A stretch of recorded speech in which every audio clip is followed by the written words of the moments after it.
Wrong intro. Restart.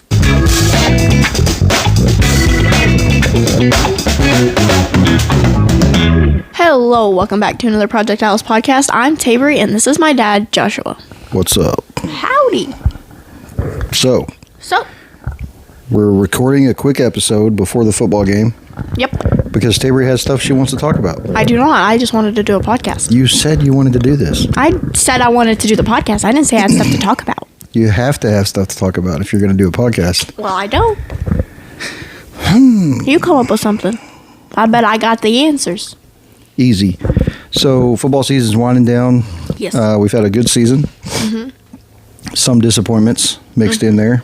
And Tavery has been water girl. So, Tavery, what's that like? It's fun.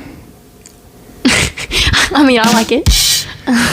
It's fun, she says. So, what is there to being a water girl? Is it an important job? Does it just don't matter? It's important, especially for senior high. Why is that? Well, you need to be hydrated if you're playing a game, whether it's football or anything. You got to get the football players that quality H2O. It tastes like dog water. Does it? Yes, it tastes horrible. It's so bad. So how does it keep them going? No wonder we've had some disappointments. Well, I don't know. Oh, and, well, I don't know. Maybe it's just the water we use, because we use the water from the, what is it called? City water? No, the concession stand water. Pretty sure that's city water. Same thing. Out of the faucet? Yeah, no. Oh. Out of you know the thing you connect the water hose to? Yeah, that's the thing we fill. The spigot? Yeah. Oh, do you know how to spell that? No, I'm not a good speller. Never have been. Probably never will be. Gotcha. Ouch. So you've been doing water girl job. Except for that one game you had to film, you were pretty pumped about that. I was not pumped about filming. I was devastated. But you did it. Yes.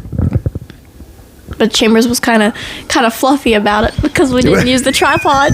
Well, you got to do it right. I did do it right. I tried. He said it wasn't as shaky as he thought it would be. I tried to told y'all. You did not try to told us. If you would have tried to told us, you would have had us use it. And wouldn't have gave us two options. Told y'all that I always use the tripod. That literally makes nothing to the point. What? Whatever. Okay. I don't know. So, with the end of football season also brings the start of basketball season. Ooh, basketball! So, does that get you excited? Yes, but, yeah. But what? Junior high. Ain't no thing. According to the few practices I've had, it's been a few things.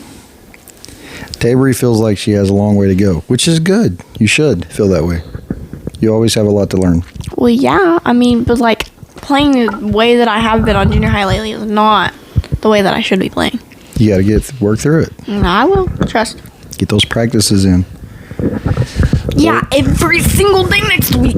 Yeah, every day. That'll be good. Minus beta. Minus the tryouts from a screen. Well, you got to learn the plays and defenses and inbounds and press breakers and... What's a press breaker? Oh, no, I know what a press breaker is. I was just frozen for a minute. I was thinking of icebreaker. So I heard there's a red-white game coming up. Yeah, our scrimmage on the 8th, which is the pep rally. Or what? So that's a week from tomorrow. It's on a Saturday. A week from tomorrow. Yeah. It's going to be 7th grade, junior high, and senior high. So 7th will play each other, and then junior high will play each other. Mm-hmm. Which means that me and Leon will get some extra playing. Good. Get some extra playing. What else? I don't know. Halloween's today. Happy Halloween! Happy Halloween 2026. We're going to a football game. Thanks, Mom. I can hear you zipping that. Put that right there. Anyways. So what do you think about me playing basketball? I'm excited about it. Tell me the truth. I'm looking forward to it. What are you most excited about? I think you're a very good basketball player that needs to work on your mental game tremendously more than any other part of it. So I'm excited about the opportunity that you have to grow mentally because you're a 7th grader and you have a year to basically practice. It's like a practice year is the way I look at it. Mm-hmm. You have a year to learn and get yourself prepared for junior high, which apparently you get to play a little junior high this year, so that's good because you'll be even more ready. But yes, I'm excited about it. I got all the games in my schedule, and You won't get to come to all Plan of to them. go to them. Not all of them. Anyways. Anywho, Yeah. I'm pumped. Yeah, okay. And then,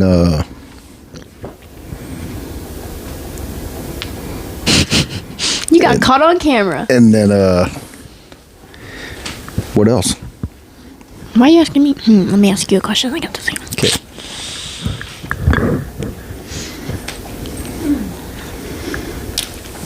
You be the question asker. That's what I'm trying to think.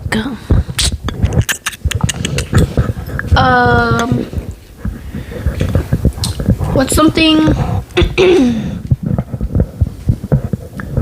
What do you like?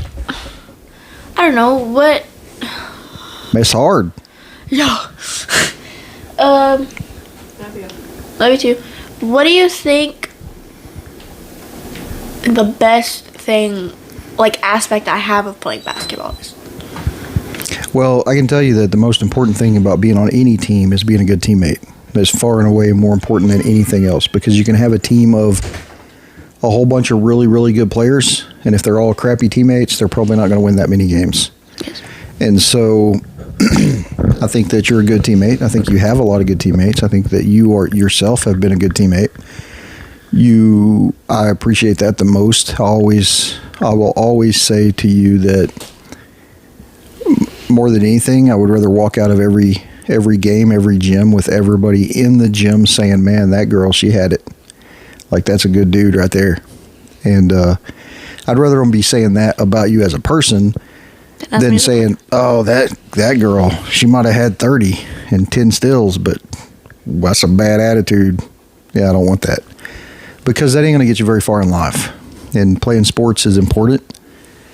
Something I believe in very much. I think, I love the idea that we have sports in junior high and high school because it teaches you things. You get to actually go onto the field of battle, so to speak, and learn these things rather than just sit in a classroom and be told these things. You get to actually put it to use. And there's a struggle that goes on out there because you're trying to score more points than the other team and win the game, and that's important because you have to learn how to be a winner and how you should carry yourself when you win, and you have to learn how to be a loser and how you should carry yourself when you lose. And it's another one of my favorite things about you as an athlete is you have so far always been very hard on yourself. So I try to be that little voice in your ear that says, hey, I want you to be hard on yourself. That's very important to be self-critical. But at the same time, you can't live and die with every play. You got to move on, and you have bad games, and you have bad practices, and you have bad weeks sometimes, and sometimes you have a bad year. Yeah.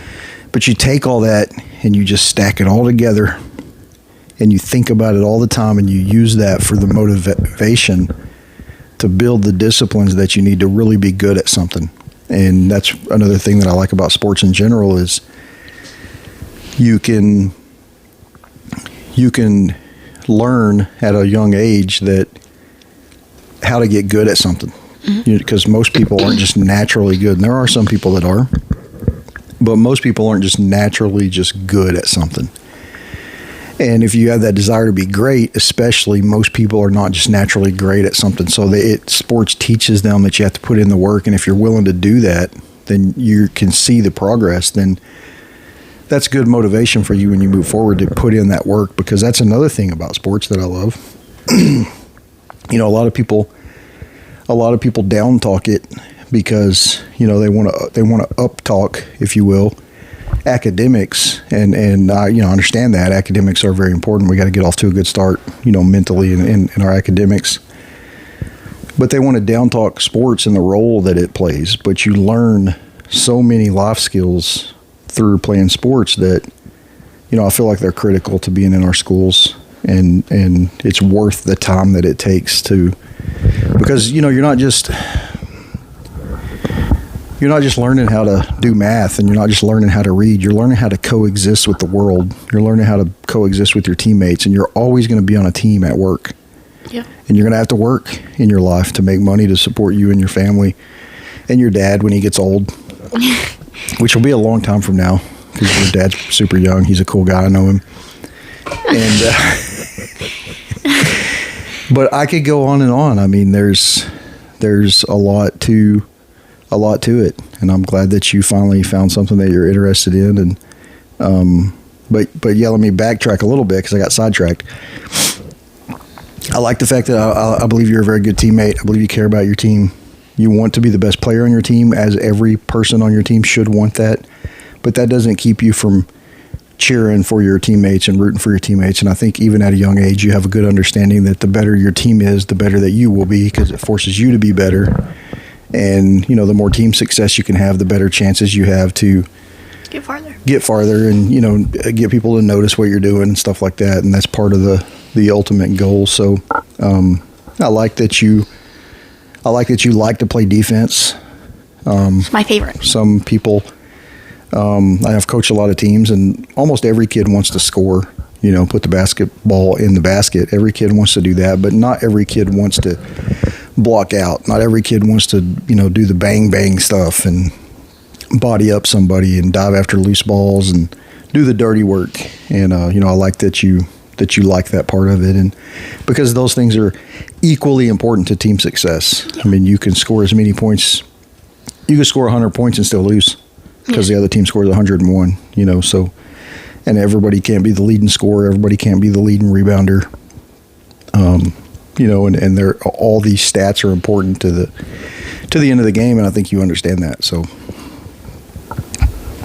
good question.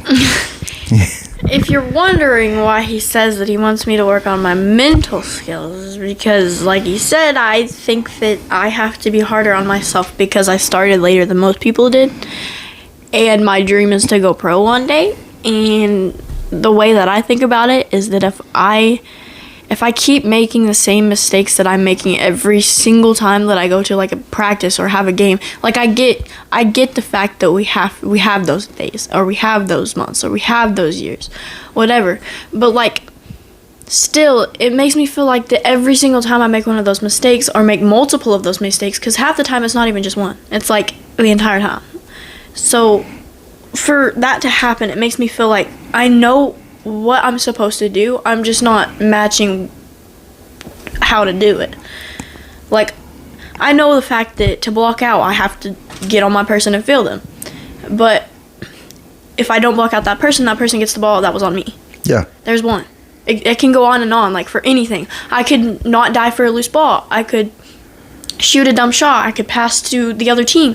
I mean, those things just add up, and it makes me think about the fact that, like, I know what I'm supposed to do, and when I make those mistakes, they're just baby mistakes. If it was, like, a mistake that was, like, not even a big mistake, but, like, it still bothers me because I'm, like, this person on my team can go and do this, and it can be match perfect. And during practice, they're the one asking me how to do that. Well, the thing about that is that what comes to mind anyway for me is kind of going back to, you can't live and die with every play. You're going to make mistakes no matter how good you get at the game. Michael Jordan, who a lot of people, including myself, think is the greatest basketball player to ever play, he's never said that about himself that I know of, because he's too critical of himself, right? Kind of like you're being. But he's very famous for saying one time that he has failed again and again and again in his life. And that is why he succeeds. Think about that. He said, I have failed again and again and again in my life, and that's why I succeed. He's saying a lot with those few words, you know. So you're always going to have failure. You're always going to miss a shot. The greatest shooters in the world, you know, miss shots. You got to get over those things. You make a mistake, you think you realize it, and then you move right on to the next. You don't dwell on it, and you don't focus on it. You put more thought into it after the game than you should during the game. You know, during the game, you just need to recognize that you made it so that you can put yourself in a better position next time. Like, okay, we get back down here. I'm not going to let that happen again.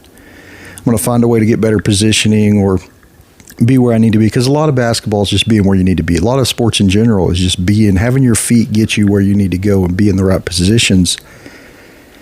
And that takes practice. And some of those things you can't just practice on your own. You have to practice with your team, because you all have to be cohesive out there, and you all have to know what each other's doing. You know, if you make the most beautiful pass in the world, it still might get stolen if your teammate that was supposed to receive it doesn't have themselves in the right position to receive the the pass, or if they don't know it's coming, or if they turn their back to the play at the wrong time, or any little thing like that. And that ends up being a turnover on the person that throws it.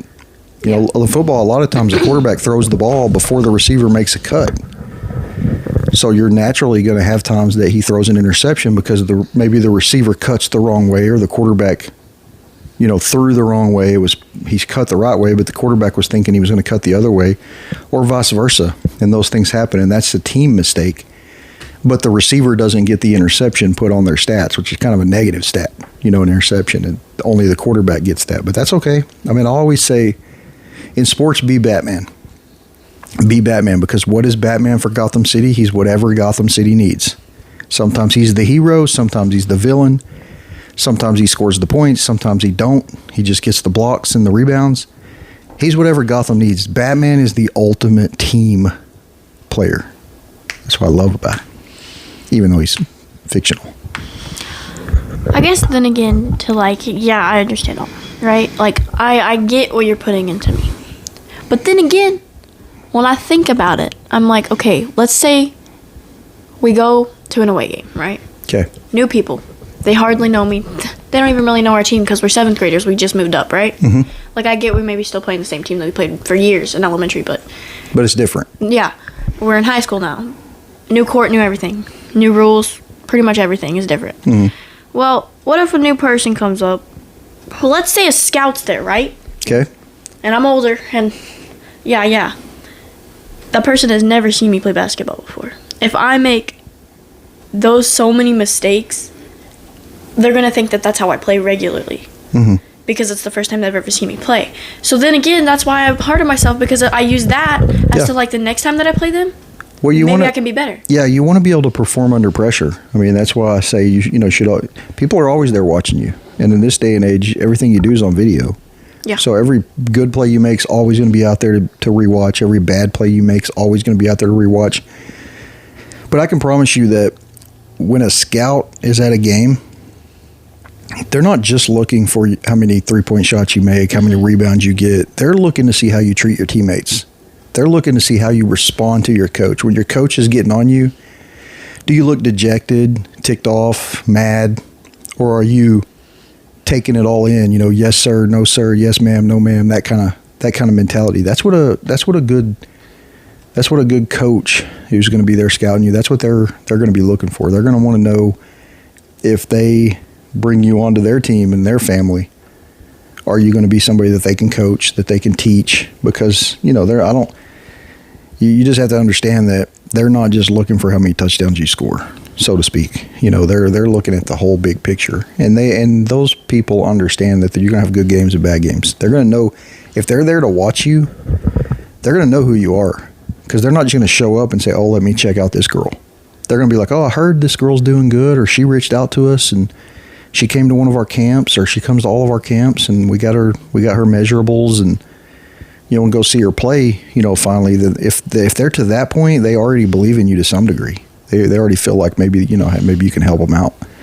So that's why I say too. And it's not really why I say it. I shouldn't say it like that. But that's the same mentality that I have. As a little league coach, as I've done that in my life, I'd rather play kids that have good attitudes, that come to practice and treat their teammates good, than play kids that are being jerks and causing problems and talking while you're trying to give instruction and just being disruptive. I mean, you're kids, so you want to try to teach them not to do those negative things like that or whatever, but also allow them to be kids, of course. The older you get, the more it becomes a little more like a job, and if you play at the level where somebody provides a scholarship for you, even a partial scholarship for you to go to their school, you owe it to them to give them everything you got. They're paying for your school. I mean, it's not like they're just saying, "Hey, come play for me," and it's all about, it's not all about you. They're putting their career on the line when they recruit kids, because if they recruit kids that don't play well, they're not going to have a job very long.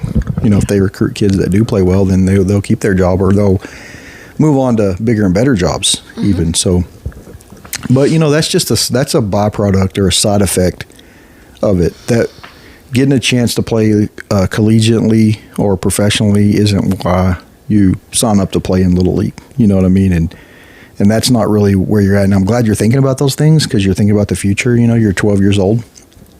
But I want you to just focus on having fun. I want you to focus on, I can still say to this day that some of the best times of my life was being on my team, whether that was football, basketball, track, whatever, just being with my teammates, just the goofing around, the having fun, the talking, the cutting up. I mean, not in such a way we're getting in trouble, but in a way that we're allowed to do it. You know, just having fun with each other, just goofing around, just being on the team. I always say it's kind of silly, but one of the biggest reasons I ended up in joining the Navy was because there were many reasons, but one of them was I wanted to continue to be on a team, not just a work team, not just go to work and I work with people and so we're on a team, but like an actual team that cares about each other, that wants each other to succeed, that is invested in each other. Like that was just really, really important to me in my brain. I didn't want to give all that up yet, you know, and I had already decided that I wanted and needed to go make some money, earn the GI Bill, which would pay for college and things like that. So, you know, that was the best way to do it. Hold on, Mom's calling.